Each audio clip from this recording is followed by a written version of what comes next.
very much, Dr. Wang. Excellencies, ladies and gentlemen, first of all, I would like to thank Ambassador Lin Songtian for your speech.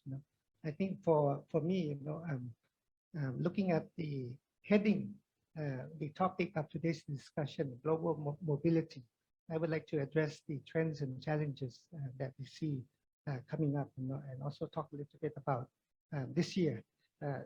First of all, the things I see for this year is that there has been a tendency for more international and regional cooperation, and this is something that the Center for Globalization has been doing, and also the Association for Friendship with Foreign Countries have been trying to promote, is to contribute towards more cooperation among the peoples, among the governments, among the provincial and people in the rural and provincial areas. So this is something that I think will help us to become stronger after the post-COVID-19 pandemic. So what we're seeing now is the trend towards more cooperation. Dr. Wang talked about the WTO, the need for more food security, energy security, more cooperation in supply chains. So this is the trend that I think we were seeing in the future. Secondly, the trend towards digitalization, because we see that from the pandemic, it's better to work from a distance, ordering food or working from home. The use of more robotics and automation in the workplace. This is something that will become the new norm because people don't need to interact with each other on a confined space. People can work independently. So this is the trend that we're seeing.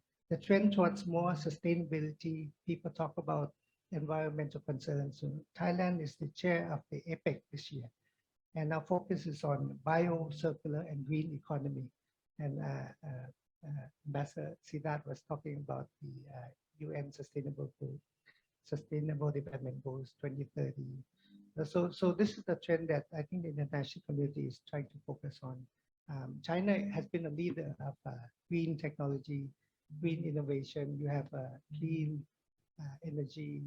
You have high standards in utilizing clean energy in automobiles, in factories, in the workplace. And I think China can contribute towards the drive towards more sustainable and green and clean energy. And also in terms of tourism, this is something that we're seeing that it's going to be more difficult to travel abroad in the future. And we see the trend towards more sustainable tourism, ecotourism, quality rather than quantity tourism. Lastly, in terms of this year, in Asia, it's an important year. China is the chair of the BRICS country. Indonesia will host the G20 leaders meeting.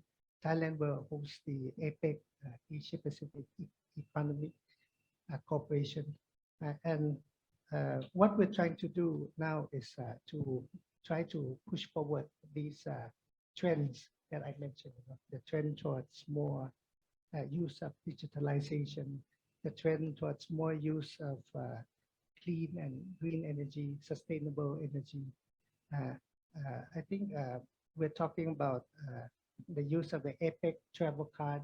It's kind of like a visa, where you try to promote mobility in the business profession, allow for business people in the Asia Pacific region to travel to other countries to conduct a business without having to apply for visas.